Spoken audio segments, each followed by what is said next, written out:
Red Riding Hood. A little girl named Red Riding Hood lived with her mother in a cottage at the edge of a forest.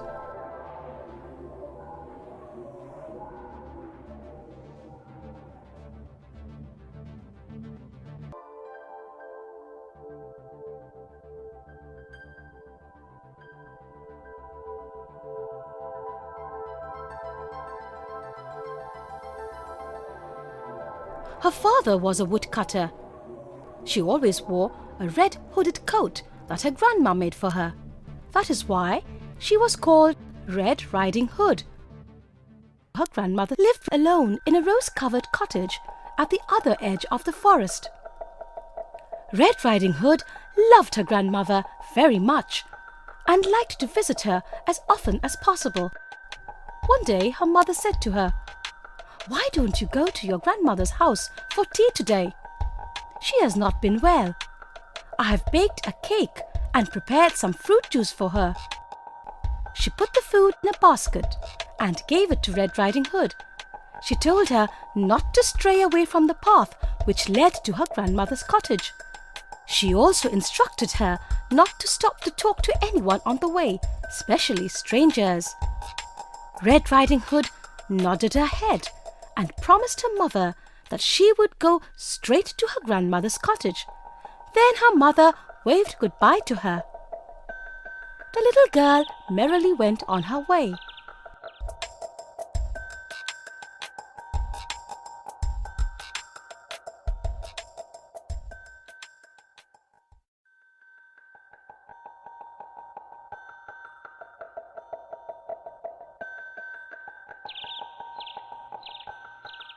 After some time, she met a wolf. The wolf was wicked and mean and very hungry. The wolf sweetly asked her where she was going. Little Red Riding Hood replied that she was going to visit her grandmother. She also told the wolf about the food she was taking to her. The wolf asked her where her grandmother lived. Little Red Riding Hood told the wolf where the cottage was and even told him how to reach it. The wicked wolf then told the little girl to collect flowers for her grandmother. Red Riding Hood began to collect flowers and the wolf went away. The wolf went towards Red Riding Hood's grandmother's cottage. He said to himself, "Aha! I will eat the old grandmother now and Little Red Riding Hood at lunch." Reaching the cottage, the wolf knocked at the door. The grandmother was an old lady. She could not come to the door. She told the wolf to lift the door latch and come in. Thus, the wolf entered the cottage. Quickly, he jumped on the old lady and ate her up. Gulp! Now, the wolf shut the door, wore the grandmother's clothes, and lay down on her bed. It hid itself under the bed sheet and waited for Red Riding Hood.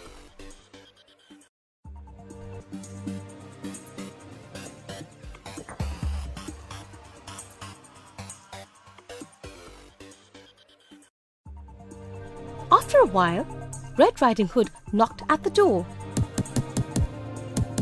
In a voice which sounded just like the grandmother, the wolf told her to lift the latch and come in. She did. Little Red Riding Hood said, "My mother has sent some cake and fruit juice for you, but your voice seems strange. Why are you in bed?" The wolf said, "I am not feeling very well. Come, child, and sit on the bed." Red Riding Hood came near and was surprised to see the way her grandmother looked.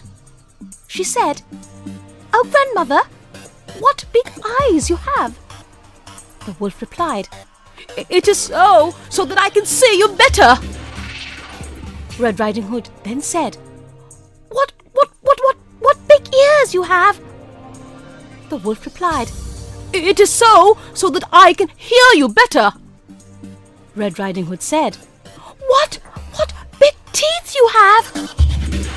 The wolf replied, It is so that I can eat you up! The wolf jumped out of the bed and rushed towards Red Riding Hood to eat her. Oh my God! Little Red Riding Hood ran screaming to the door of the cottage.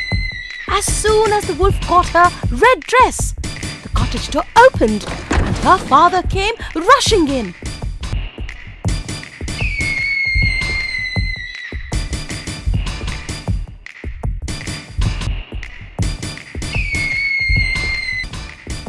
He killed the wolf with his axe.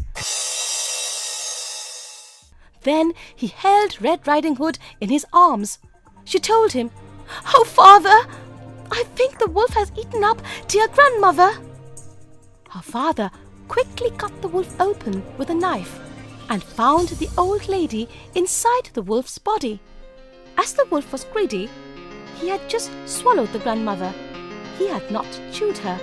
Because of this, she was safe and sound inside the wolf's body. The three of them sat down to enjoy the food that Little Red Riding Hood's mother had packed. Now Red Riding Hood promised them, I will never talk to any stranger again. I will always obey my mother and never stray away from the path.